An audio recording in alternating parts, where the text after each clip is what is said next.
Welcome back to the Astrocraft Grow Influence Invest podcast. I am your host, Seth Mills, and joining me today is Nick Dawson. he's going to be your co-host on a lot of the different episodes that we've got. But let's go ahead and jump on into it, man. How you doing today? Hanging in there, man. Hanging in there. Yeah, you've been going. It's been a week and a half, Yeah, no and kidding. it's only been a few days. Yeah, exactly. Yeah, you've got a pretty big event going on. You're homeless right now, so I am homeless. you've always got a home here, buddy. Well, I appreciate that. I am homeless. I had to buy new clothes. These aren't even really my clothes. I had to buy more clothes. So, but it's okay. It's all Yeah. good. We're looking on the positive side of things. Absolutely. So, other than everything else going on in your life, how's business been? Business is good. We're kind of coming into that season where it's not the typical things that we normally work on, because we live in Texas. Of course, it's hot. For anybody that doesn't know, I work on swimming pool equipment. And for anybody who also doesn't know, I believe the hottest we had this summer with heat index was what 125 to 130. Something like that, yeah. So your heaters aren't going to be an issue during the Yeah, summer. most people aren't heating up their pools nor their hot tubs. Yeah. So this time of year is really whenever it starts to kind of pick up a little bit for, the 2 months that we have of really cold weather. So right now it's kind of slow. My area is kind of slow compared to the other guys that I work with, but right now we're still making money. That's all Yeah. that I care about. I mean, you just heard the phone call that I just had right before we started this. Yeah, So yeah. May or may not have gotten a behind the scenes blooper, but hey man, it's one of those where it's 5:39 and still taking phone calls, still taking work calls because that's part of owning something. Yep, and that's something I was going to talk to you about. Is how often do you get a phone call past? I even in the service industry. I mean, normal work hours could be anywhere from 7 a.m. to really like 6 to 7 to dark. Right now in Texas, we're getting dark around 5:30, 6 o'clock. So here's the issue that I usually deal with. Okay. Most of my clientele, they work from 7 in the morning to like 4 in the afternoon, 4 p.m. Yeah. Or 5 p.m. Then they're driving home. They're getting home from their long day of work. I'm either still in the field or I'm back home at my own place when I'm not homeless. And they're wanting to get in their hot tub or they're wanting to use their lights or it's the first time that they're able to do anything with their swimming pool. Or I fix something and then they're like, oh, well, how did it go? It doesn't stop at 5 o'clock for me. Stops whenever they get home and they check it out. And especially during like the summertime, because the summertime people aren't getting home. They're checking their lights. They're doing anything like that. It's like 8 p.m., 9 Yep. p.m. I mean, I've had phone calls all the way up. I've had a FaceTime call from a customer that I worked on one time at 11 p.m. I've got a similar story that I will share on the podcast. I'm not going to name names, but I will go through what they texted me as well as my response because I use ChatGPT for a lot of my responses just because it's automatic and they can get a quick response. Well, Right. yeah. So I got a text at 10:53 p.m. on a Tuesday night, Tuesday before Thanksgiving. And it was a customer texting me because she had called me. For the sake of this, I'll call her Stacy. Stacy had called me and said, she said, "Hey, like, is this XYZ company with Christmas lights?" I said, "No, ma'am, but we do install Christmas lights." And this was on a Sunday, and I said, or a Saturday. It was a Saturday because I was out. It was whenever I broke my foot. So it was that day, and so we call. She says that I said, "Hey, no, but I can get you an estimate tomorrow." Obviously, I break my foot an hour later or fracture my foot. But regardless, for the sake of this conversation, broke Yeah. my foot. You can't do what you used to. Exactly. I still can't. For the time being. So, I mean, you may as well have broke your foot. Yeah, and it's been 3 weeks and I still can't hardly walk. Yeah. Well, she texts me. Obviously, I text her Sunday and I'm like, "Hey, I need to reschedule. I will be in contact with you by Wednesday." Tuesday comes, 10:53 at night. She texts me and she says, I forget exactly what she said, but she was like, in all caps too.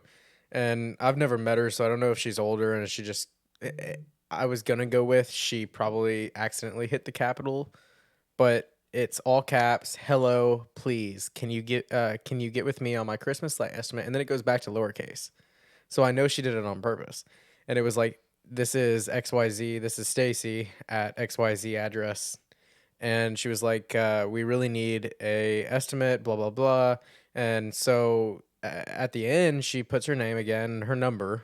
And then I hadn't responded till like 10:57. Well, at 10:55, she texts me again with her name and her phone number.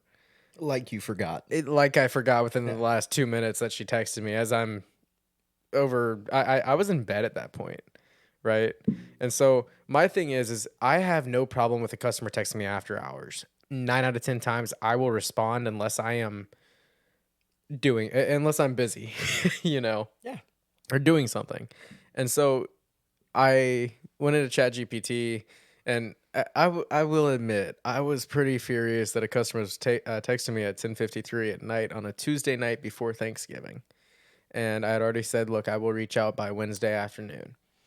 Well, I type my response, and then I go into ChatGPT, or like it's not ChatGPT, but it's a app on my phone that connects to your messages or your keyboard, and I tell it to rewrite it, but in sarcasm. And let me pull up exactly what it wrote, because Well, I mean, you got to think about it. Nobody's thinking about your time. exactly. And so she texts me her name and number, the second message, within 2 minutes. So it's 10:53, then 10:55, 10:56.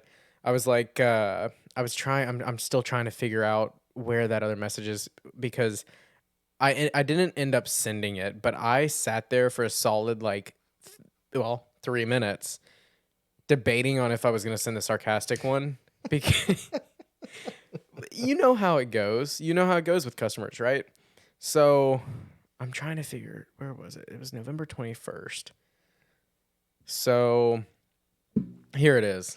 Okay, so on bless you, the sarcastic one. So what I had originally typed was, it is 11 p.m. on a Tuesday night. We are closed and will not be returning to the office until after Thanksgiving, Monday, November 27th. We will be in touch with you then. This is an automated message. Because I always add, this is an automated message, just so that the customer doesn't feel attacked, you know? Yeah. But so sarcasm was updated the message to, well, what do we have here? It's currently 11 p.m. on a Tuesday night, folks. Just to let you know, we're closed for business. And I can't even keep a fucking straight face.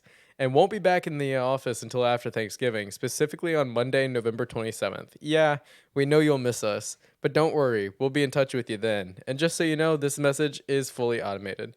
So I almost sent that just out of pure frustration, you know?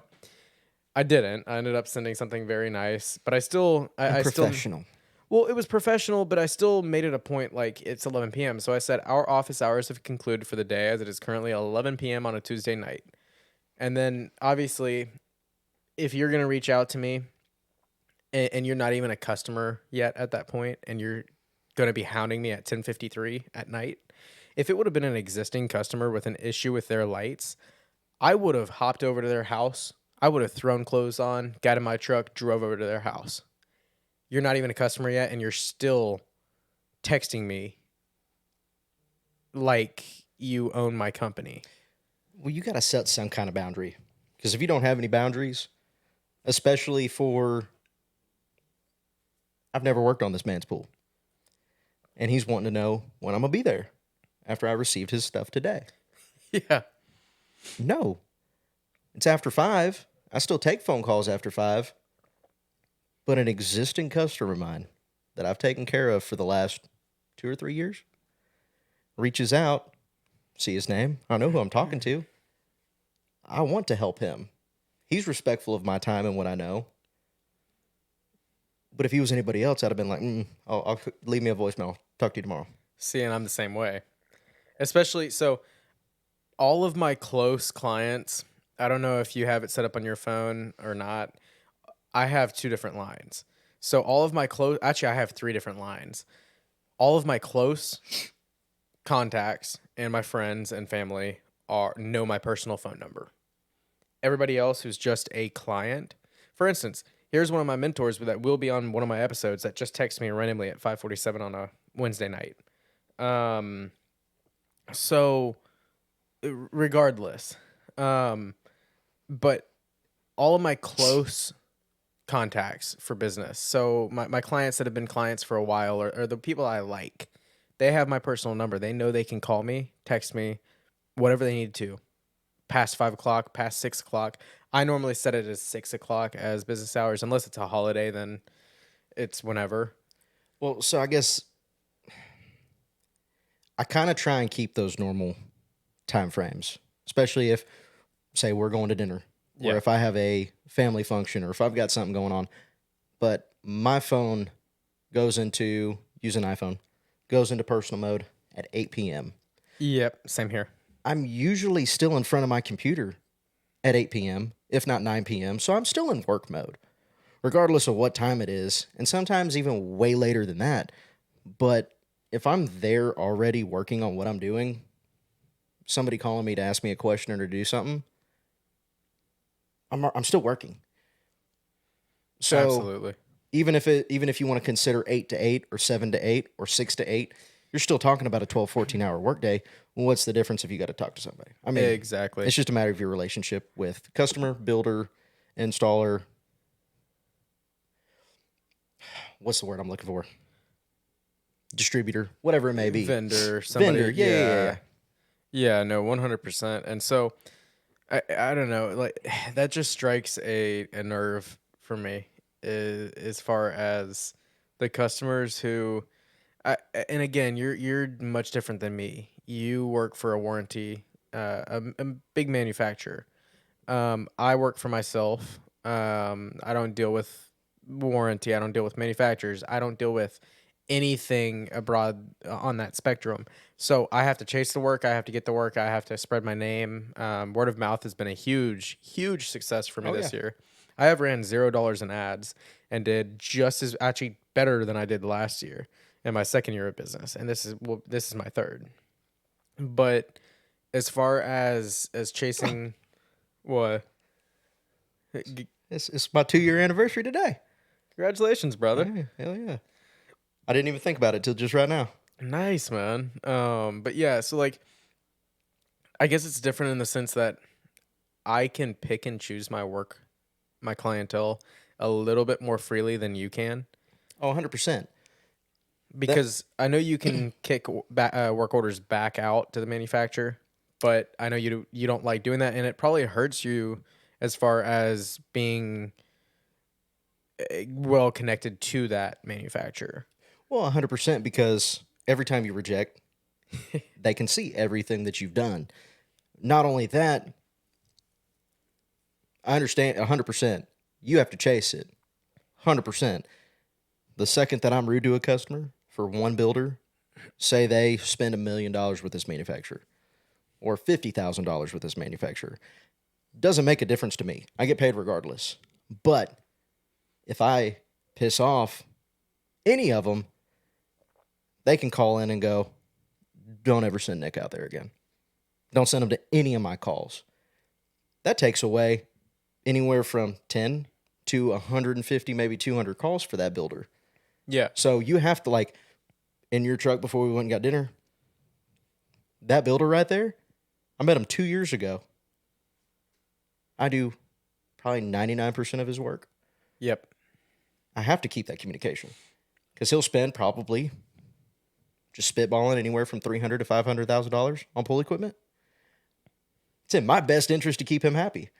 I piss him off, I lose that. Well, and not only that, but I hope that the manufacturer that you work for or do work for, you don't, because you don't work for them, but you do work for them, if Right. that makes sense. Contract work for them. Yeah, exactly. They don't have their own employees to do the work that I do. Yeah, you're 1099. Exactly. And so you're self-employed by all matters of the definition. You are self-employed. You own your own company. As far as having the good relationship, like I just hope that the warranty manufacturer understands that, and I know that from just guesstimating, I know they take care of y'all pretty well. Mhm. but I hope they know that that you guys also drive more business in for them. Oh yeah. I don't know how that would work for y'all, but or if they do, I don't know if y'all see anything Well, or if you can talk about it. I don't know if it's confidentiality. not necessarily. So, I mean, majority of the time,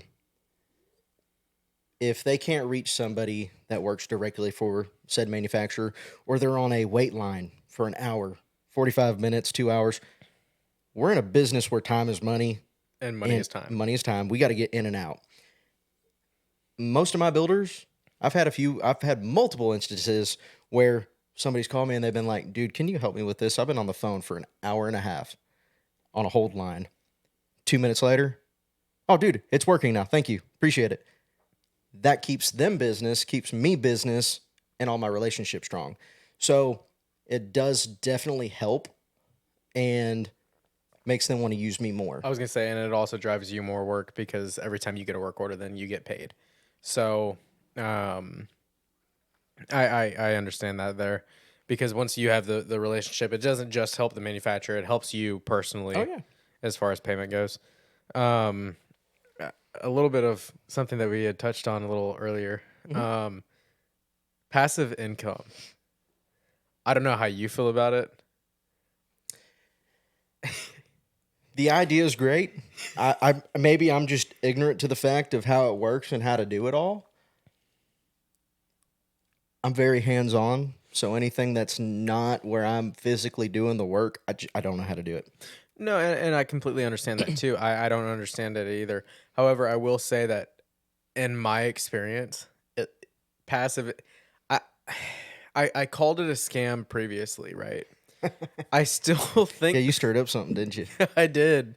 I did. The TikTok comments were flooded with between two different people. Actually, there were over 20 comments from two different people, mainly one person. But for the sake of this conversation, I'll talk about the person who didn't comment a whole bunch on it. But so they set up a bleach supply. I'm not going to name the name, and if you're watching this, I'm not trying to call you out. I'm just having a conversation about it. They set up a bleach supply in Houston, right? Because we are out of Houston, Texas. Hmm. And he was like, "Oh no, I'm completely hands off with it. It's completely passive income."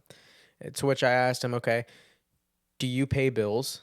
Do you have any kind of contact with the suppliers that supply your bleach for your location? Do you have to do any kind of maintenance? Do you have to do anything?" Right? And he said no.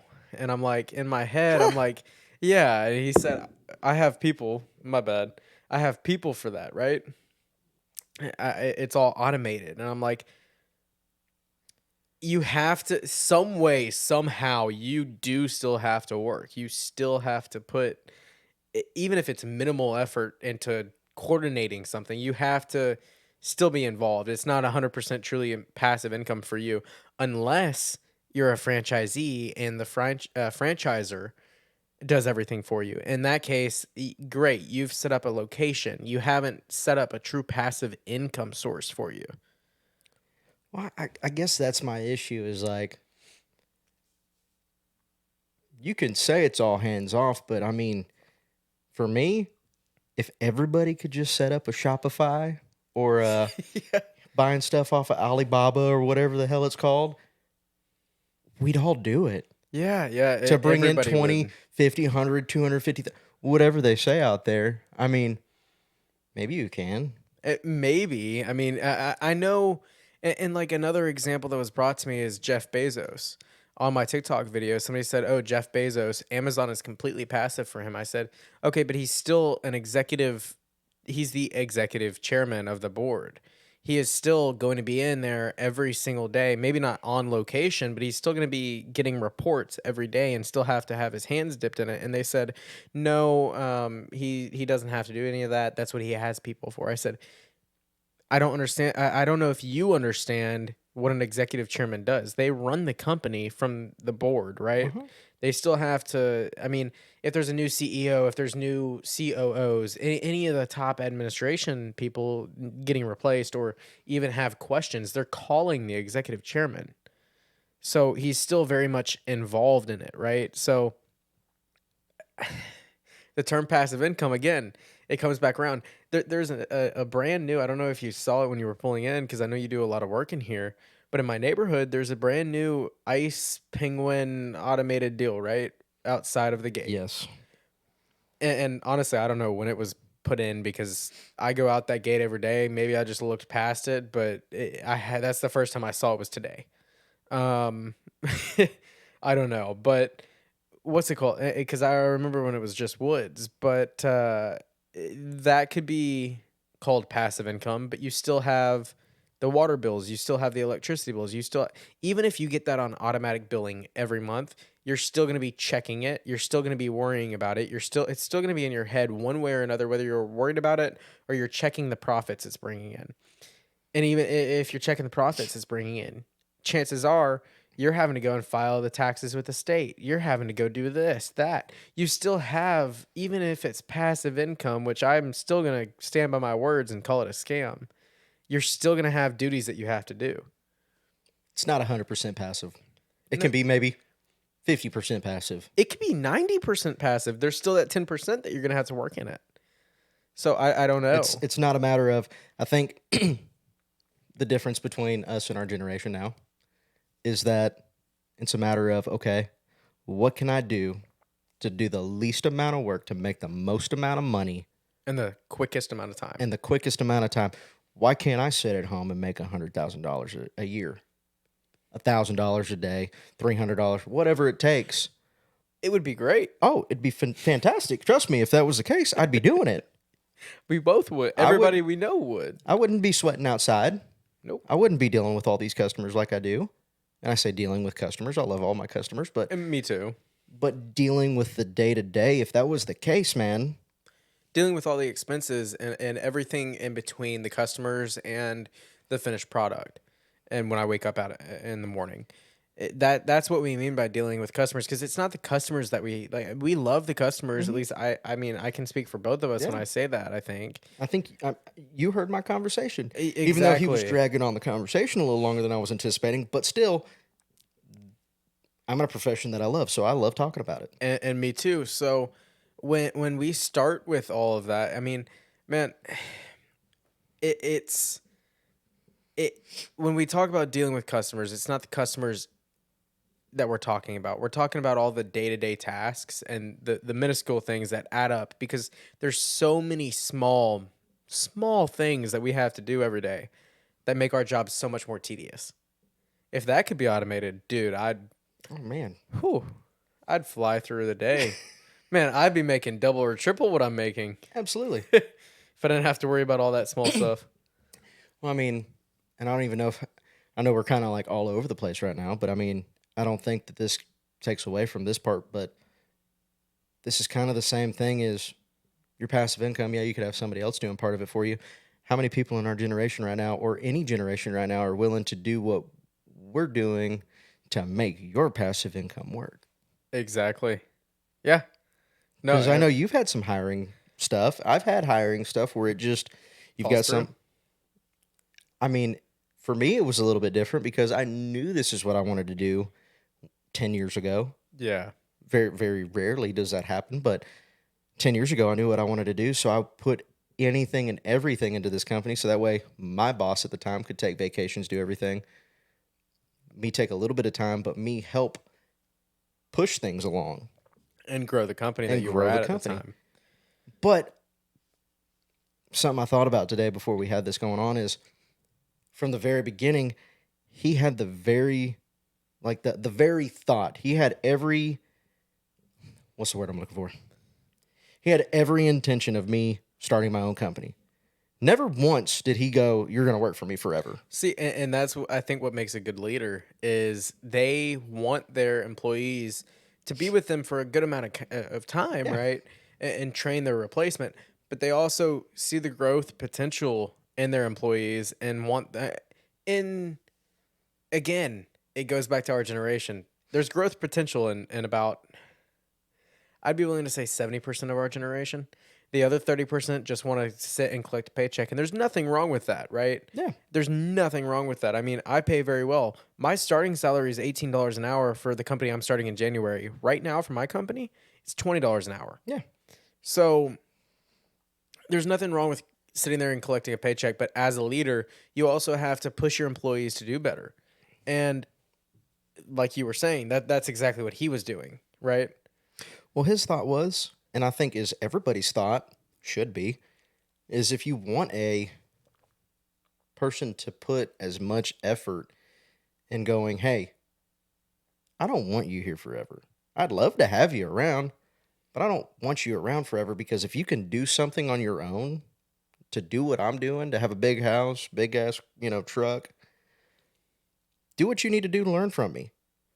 And for me, I was like, I don't know if that was reverse psychology or not, but like for me, I was like, because I did both. I worked for somebody for 5 years, learned everything to start a company, but I felt like I didn't learn enough. So I went and did other things. Absolutely. So, I mean, working on just getting a salary, doing whatever, if they were to like, hey, we want you to be around, but we really want you to do your own thing. Maybe that's the wrong way of looking at it as a business owner, but at the same time, you're giving them more incentive to do better. Absolutely.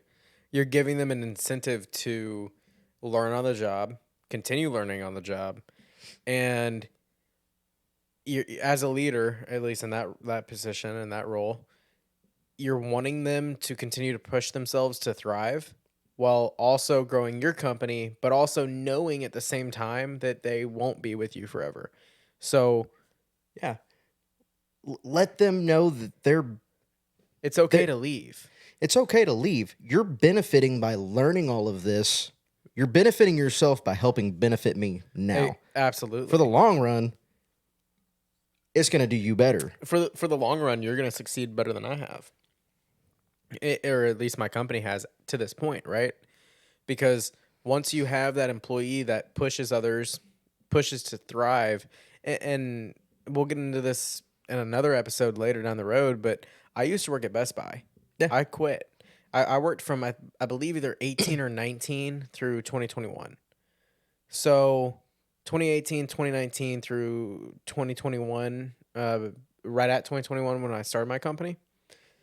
And he knew that I wasn't gonna. He just like your manager at I don't know the name of the company, but Something pool service. yeah, exactly, yeah. But the issue that I had, or not issue, but the manager at Best Buy, and I can say Best Buy because there's so many locations. Yeah. And he is now retired, so I don't think he cares. And honestly, if Best Buy is watching this, then props to me because I built something that they're watching, right? But he knew I wasn't going to be with the company forever.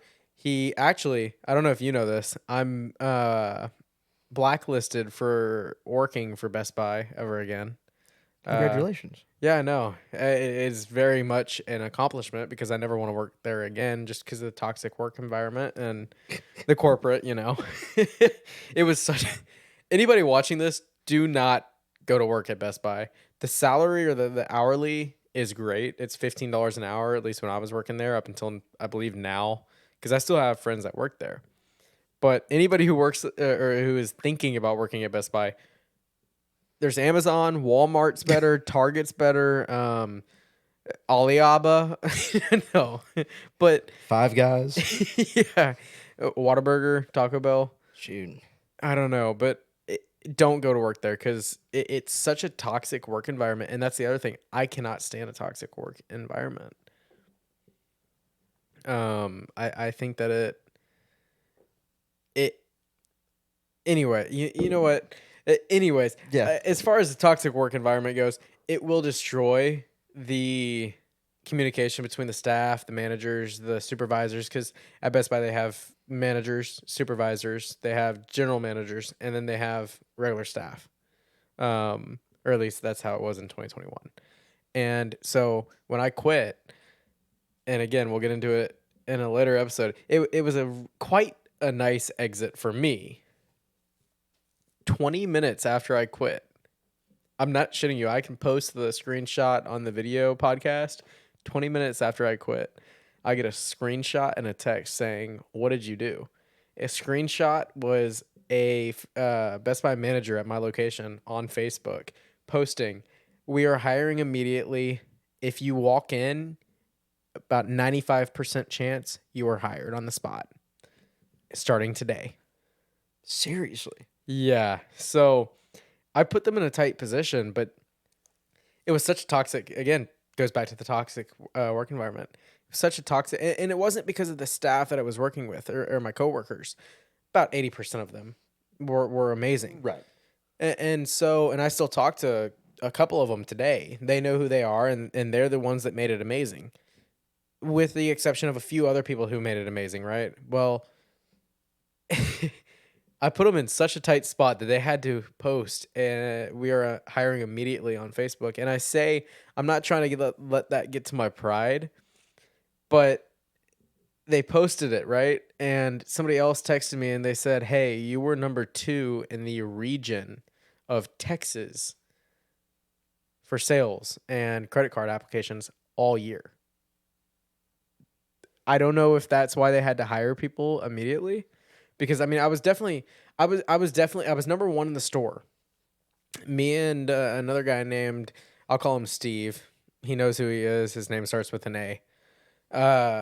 Hey, Ron. Yeah, A Ron. Steve, me and him kept competing for number 1 in the region and number 1 and 2 in the store. So like, I mean, we were competing back and like neck and neck, 1 and 2 in the store, 1 and 2 in the region. We were going back and forth. Like one month we were all, 1 month I was number 1, 1 month he was number 1. We had all of the district managers, the managers, the regional managers. I don't know what that was, but other Sounded people, cool. I know, other people reaching out to us and saying, "Hey, good job. Here's a gift card, a Best Buy gift card, bonus, etc." And at this point, I don't care if I give out confidential information as far as Best Buy goes, because at this point, statute of limitations, right? But What's it like getting a gift card to somewhere where you work? it's really, it's not great, to be honest, because I mean, I've already bought what I needed with my employee discount, because we also got employee discounts. Yeah. Which I'm not going to disclose how much that was, because I do believe that was truly confidential information. But it definitely didn't make me feel all warm and fuzzy inside. No. If they would have given me like a $50 Amazon gift card or a $50 whatever Target, Something even. to get you out of the damn store that you work in. Exactly. So I mean, it wasn't great, and I can say this: the markup on items. I hope I can say it. The markup on items, man, it is insane. It makes me want to open an electronics store. And again, like you said, we've kind of gone all over the place, kind of just introducing both of us and like and our qualifications and things we've had happen to us. But man, if there was another business, and that makes me think even more so on what I'm opening in January. If there was another business I'm going to get into other than that one, it's going to be an electronics store, because the markup on items through the roof. Do it.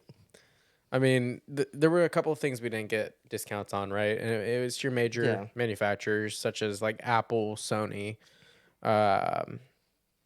Samsung, stuff like that. But I mean, 90% of the stuff in the store.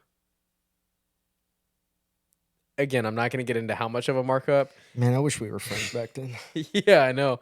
Shit, I wish I needed all of this stuff for the podcast back then. It would have saved me you know how much I spent on it. I spent within the last 2 weeks, I've spent over about $3,500 getting everything together for this podcast, and it's still not perfect. I mean, the headphones, some of the lights, you can see it in the top right corner above him. You can kind of see the That's edge my of halo. it. Yeah, I know. I need to get some more equipment for it, but or at least if you're watching the video podcast, not the audio podcast, but dude, that 3,500 would have gone a lot further if I would have worked for Best Buy currently.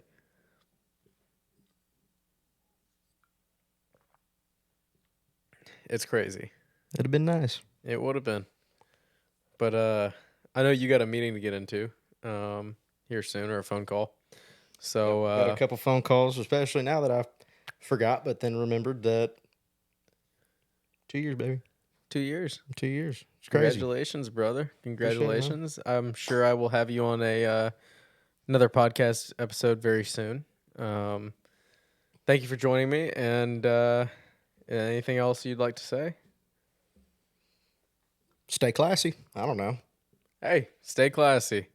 We will see you guys in the next episode of Astrocraft Grow Influence Invest, and we will be talking a little bit about how we got started and what we're doing, and how far we've come. High school versus a college student, a high school dropout, Basically, high school dropout. Yeah. versus being in college still, and kind of going back and forth on if either of them had a little bit of play to our success. Advantages, disadvantages, Absolutely. people we work with or around that. We'll get into that. Because Absolutely. I've got some fun stories even from conversations that I've had today. So Yeah, me too. So once again, thank you guys for tuning in to Astrocraft Grow Influence Invest, and we will see you guys in the next episode.